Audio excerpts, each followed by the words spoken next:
Les amis, si vous aimez Yu-Gi-Oh! Voilà quoi. Voilà, vous Bien allez sûr. avoir de belles surprises. On a d'autres images aussi, bien sûr. De nouveaux personnages, de nouvelles...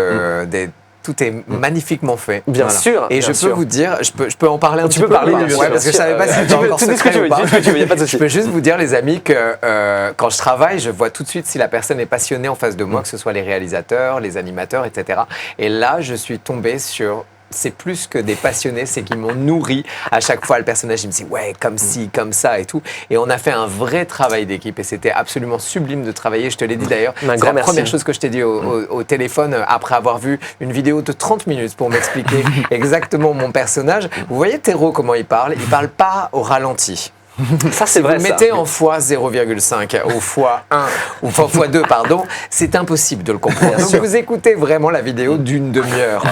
Et je peux vous dire que c'était fantastique de travailler avec des gens aussi passionnés et j'ai hâte que vous découvriez l'animé, on va appeler ça. Alors, c'est pas un animé, c'est plus en gros, c'est une collection de cartes. C'est ça, en gros, on raconte une histoire qui existe au sein des cartes Yu-Gi-Oh! Parce qu'on est des grands fans et qu'on adore ça.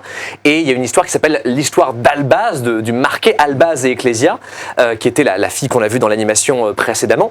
Et en soi, avec des comédiens de doublage, avec de la musique, avec de la narration, avec beaucoup de montage, on a décidé de lui rendre hommage en tant que passionné, c'est ça. Et du coup, on a dépensé sans compter voilà, là-dessus. Et on voulait vraiment rendre hommage à Yu-Gi-Oh! En tant que tel, au 25e anniversaire, à notre manière aussi, c'est ça, en prenant dans nos moyens et en disant, en fait, on a tellement de gens talentueux en France qui sont passionnés de ce jeu-là et on a envie de le montrer au reste du monde. Et c'est un petit peu cette cristallisation de toutes ces mois d'efforts pour